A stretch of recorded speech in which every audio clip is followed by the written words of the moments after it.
এই লাশ দেখতে দেখতে আমি বিদ্ধ হয়ে গেছি ভাই। রবিউল, মির্জা ফখরুলকে একদিন নোয়াখালী যাওয়ার সময় দেখিয়েছিলাম, আপনি একটু দেখে আসেন, আপনি বুঝবেন এই দুইটাই একই জায়গা। রবিউল, আল্লাহ আপনার মঙ্গল করুক। গরমে আরাম নিয়ে হবে না হাহুতাশ, ঘুরলে পরে ওয়ালটন ফ্যান বাতাস আর বাতাস। এটা নতুন ঘটনা নয়, গত 100 বছরই ঘটনা ঘটছে, কেউ বিচার করে না। আমি চেষ্টা করেছি সাধ্যমত। তত্ত্বাবধায়ক সরকারের কাছে সব কাগজ আছে, আপনার রেল সচিবের কাছে। পদুয়ারের বাজার ব্যারিকেড ম্যাডাম টাকা দিয়েছিল, লুট করে খেয়ে ফেলেছে আওয়ামী লীগ সরকারের সময়।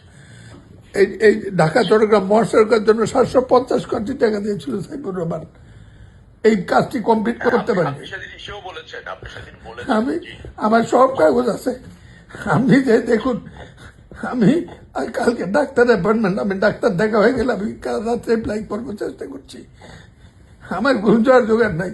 এই লাশ দেখতে দেখতে আমি বিদ্ধ হয়ে গেছি ভাই। রবিউল, এই পদুয়ার বাজার রেলওয়ে ধানবি ব্যারিকেড, আমি শান্তি পাবো জীবনে।